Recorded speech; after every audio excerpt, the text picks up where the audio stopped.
आईने हिंदी के एक नए एपिसोड में आपका स्वागत है और इस वीडियो में हम पहले बात करने वाले हैं defence research and development organisation से आई एक बड़ी रिपोर्ट से। आज डीआरडीओ की तरफ से एक और सक्सेसफुल मिसाइल का टेस्ट किया गया है और ये मिसाइल कोई और मिसाइल नहीं बल्कि स्वदेश निर्मित थर्ड जनरेशन की fire and forget man portable anti tank guided missile है, जिसको डीआरडीओ की तरफ से सक्सेसफुली टेस्ट किया गया है। एमपी-ATGM को लेकर हम लोग काफ़ी लंबे समय से ये रिपोर्ट सुनते आए थे कि अपने फाइनल कॉन्फ़िगरेशन में है और बहुत जल्दी इसको मूविंग टारगेट के साथ जो ट्रायल में है वो लाया जाएगा और आज ऐसा ही हुआ है। इसने सक्सेसफुली एक मूविंग टारगेट को हिट किया है। डिफेंस एनालिस्ट इसे जो ऑपरेशन सिंदूर जैसे मिशन है उनके दृष्टिकोण से देखते हुए काफ़ी महत्वपूर्ण बताते हैं, क्योंकि ये missile fire and forget capability host करती है, यानी लॉन्च करने के बाद ये टारगेट को डिस्ट्रॉय करके ही मानती है और इसी का सफल टेस्ट डीआरडीओ ने आयोजित किया है। और इससे यह प्रमाणित होता है कि किस हिसाब से डीआरडीओ मिसाइल टेक्नोलॉजी में एक के बाद एक जो बड़े माइलस्टोन है उनको प्राप्त करती जा रही है। हमारे अगली बड़ी रेट भारतीय नौसेना को लेकर आ रही है। हम सबको एक बात तो अच्छे से पता है कि naval antiship missile medium range, जिसको हम नज्म एमआर के नाम से जानते हैं, ये भारतीय नौसेना की वॉरशिप्स में डिप्लॉय की जा रही हैं और ये स्ट्राइक करने में काफ़ी सक्षम है। लेकिन इसी बीच भारतीय नौसेना को एक और बड़ा माइलस्टोन अचीव हुआ है, जहां पर भारतीय नौसेना ने इन इंडिजिनस मीडियम रेंज जो एंटीशिप मिसाइल हैं, जिनको हम नज्म एमआर के नाम से जानते हैं, इन्हें अपने मिग-29 के फाइटर जेट में भी इंटीग्रेट कर लिया है। भारतीय नौसेना इस समय 40 के आसपास मिग-29 के फाइटर जेट्स को ऑपरेट करती है और सभी में इस मिसाइल का इंटीग्रेशन किया जा रहा है। अगर हम इसके शिप लॉन्च वेरिएंट की बात करें तो नज्म एमआर का जो शिप लॉन्च वेरिएंट है उसकी रेंज 350 किलोमीटर की है, जबकि जो एयर लॉन्च वेरिएंट है ये भी 290 किलोमीटर की इम्प्रेसिव रेंज को होस्ट करता है और ये काफ़ी लो प्रोफाइल को मेंटेन करके रखती है, जिसके वजह से एनिमी रेडार के लिए इसको डिटेक्ट कर पाना भी काफ़ी मुश्किल होता है। तो यहाँ पर भारतीय नौसेना को भी एक बड़ा कैपेबिलिटी बूस्ट मिल चुका है। हमारी अगली बड़ी अपडेट भारतीय वायुसेना को लेकर आ रही है। अक्सर हम अपने वीडियोस में कहते हैं कि भारतीय वायुसेना के लिए जितने इंपॉर्टेंट फाइटर जेट हैं उतने ही इंपॉर्टेंट फोर्स मल्टीप्लायर्स भी हैं और इस क्रम में एक बड़ा निर्णय बहुत जल्दी आने वाला है। मीडिया रिपोर्ट्स में बताया जा रहा है कि भारतीय वायुसेना के लिए 6 की संख्या में जो मिड एरियल रिफ्यूलर हैं इनको मंजूरी बहुत जल्दी मिलने वाली है। इस समय 6 की संख्या में जो बोइंग 767 एयरक्राफ्ट है इनको चिन्हित किया गया है ग्लोबल यूज्ड मार्केट से और इनको बहुत जल्दी एक मिड एरियल रिफ्यूलर में कन्वर्ट किया जाएगा।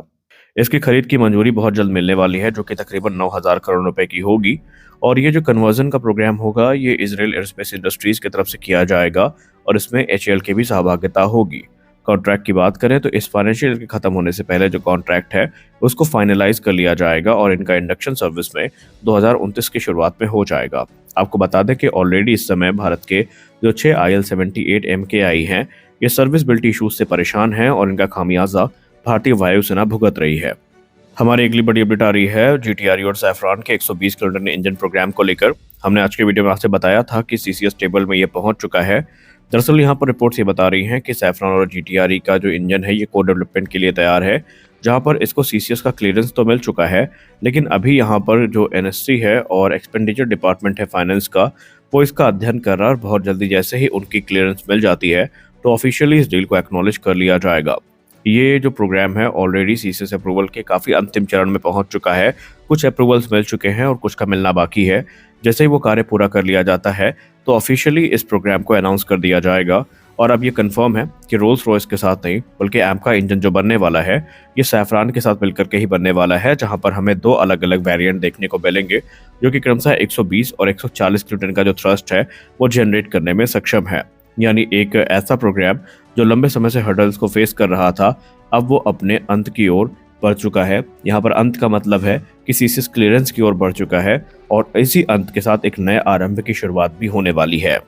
MRFA को लेकर अब बादल छटते नजर आ रहे हैं और जिस चीज का हमें काफी लंबे समय से अंदेशा था, संभावित है कि वही चीज होने वाली है। मल्टीपल न्यूज एजेंसीज की बात करें, मल्टीपल सोर्सेज की बात करें तो वहां पर यह दावा किया जा रहा है कि भारत और फ्रांस के बीच में 114 राफेल फाइटर्स को लेकर जो आम सहमति है ये बनती नजर आ रही है। लेकिन चौंकाने वाली बात यह है कि ये जो राफेल होने वाले हैं ये F4 नहीं बल्कि F5 क्लास के एयरक्राफ्ट हो सकते हैं। जी हाँ, हालांकि अभी इंडियन एयरफोर्स ने ऑफिशियली इस चीज़ को एक्नॉलेज नहीं किया है, लेकिन ट्विटर पर मल्टीपल न्यूज सोर्सेज ने इस चीज़ को लगभग कंफर्म कर दिया है कि भारतीय वायुसेना 114 डसाल्ट राफेल फाइटर जेट की तरफ जा रही है और इसको लेकर के जो डील है ये बहुत जल्दी फाइनलाइज भी हो सकती है। हालांकि आपको बता दें कि कुछ रिपोर्ट ये दावा करती हैं कि जब अगले महीने फ्रांस के राष्ट्रपति मैक्रोन की भारत विजिट होने वाली है, उसी दौरान वो उसके अनाउंसमेंट को एक्सपेक्ट कर रहे हैं। हालांकि जब तक ऑफिशियल कंफर्मेशन इंडियन एयरफोर्स से नहीं आ जाती, कुछ भी कहना मुश्किल है, क्योंकि SU-57 को लेकर रूस भी इसी प्रकार के दावे करता अक्सर दिखाई पड़ता है। हमारी अगली बड़ी अपडेट आ रही है quick reaction surface to air missile system यानी QRSAM प्रोग्राम को लेकर। QRSAM, जिसको अब हम लोग अनंत शस्त्र के नाम से भी जानते हैं या अनंत शस्त्र एयर डिफेंस मिसाइल सिस्टम के नाम पे भी जानते हैं, इसको लेकर मीडिया रिपोर्ट्स में बताया जा रहा है कि एक्सेप्टेंस ऑफ नेसेसिटी को ग्रांट करने के बाद इसी फाइनेंशियल ईयर के खत्म होने से पहले भारत का रक्षा मंत्रालय भारतीय थल सेना के लिए जो प्रोडक्शन कॉन्ट्रैक्ट है इसको फाइनलाइज करने का प्रयास कर रहा है। दरअसल ये एक सिग्नल है कि किस प्रकार से भारतीय थल सेना की भी जो ऑपरेशनल रिक्वायरमेंट है उसको ध्यान में रख करके इन क्रिटिकल सिस्टम्स की मंजूरी पर काम किया जा रहा है। करंट प्लान की बात करें तो भारत इलेक्ट्रॉनिक्स लिमिटेड को ऑलरेडी डेवलपमेंट कम प्रोडक्शन पार्टनर के तौर पर अपॉइंट किया गया है इस प्रोग्राम के लिए, और एक बार जैसे ही फॉर्मली इस डील को क्लियर कर दिया जाता है तो भारतीय थल सेना जो है वो QRSAM को एक अपने स्ट्राइक कॉर्प में डिप्लॉय करेगी, जो कि एक सिक्योरिटी अम्ब्रेला का काम करेगा और एयर थ्रेट्स को काउंटर करने में भारतीय थल सेना की ये सिस्टम काफ़ी मदद करने वाले हैं।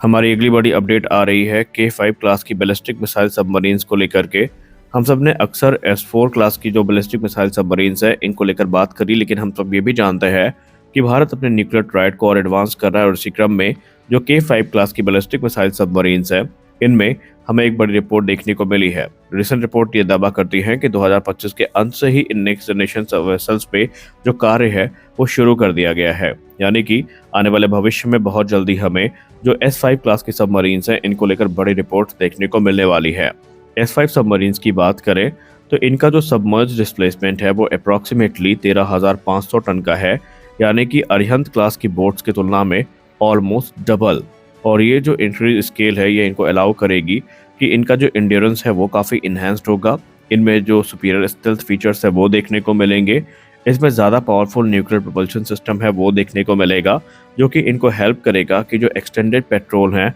डीप ओशंस में इनको ये पूरा कर सकती है। एक की है हाईलाइट जिस पर इस समय काफ़ी चर्चा हो रही है वो है S5 क्लास की सबमरीन्स की वेपन कैरिंग कैपेसिटी। रिपोर्ट्स दावा करती हैं कि S5 क्लास की जो SSBN है ये बेसिकली 12 की संख्या में जो सबमरीन लॉन्च बैलिस्टिक मिसाइल्स हैं उनको कैरी करने में सक्षम होंगी, और ये बैलिस्टिक मिसाइल भी नॉर्मल नहीं बल्कि K5 और K6 सीरीज की जो बैलिस्टिक मिसाइल्स हैं यहाँ पर उनकी बात हो रही है। K5 की बात करें तो इनकी रेंज क्लेम की जाती है कि 5,000 किलोमीटर से ज़्यादा होगी, जबकि K6 सीरीज को लेकर यह दावा किया जाता है कि 10,000 किलोमीटर तक मारक क्षमता वाली जो इंटरकॉन्टिनेंटल बैलिस्टिक मिसाइल्स हैं उनको कैरी करने में ये सबमरीन सक्षम होगी, और ये बैलिस्टिक मिसाइल्स MIRV कैपेबिलिटी से इक्विप्ड होंगी, यानी मल्टीपल वॉरहेड्स को कैरी करने में ये सक्षम होने वाली हैं। तो देखते हैं कि इन सबमरीन्स पे हमें और बड़ी अपडेट्स कब देखने को मिलती हैं। तो आज के इस वीडियो में बस इतना ही। आशा करते हैं ये वीडियो आपको अच्छी लगी होगी। वीडियो अच्छी लगी वीडियो को लाइक करिए, नए हैं चैनल को सब्सक्राइब करिए। मिलता है अगले वीडियो में, तब तक के लिए जय हिंद।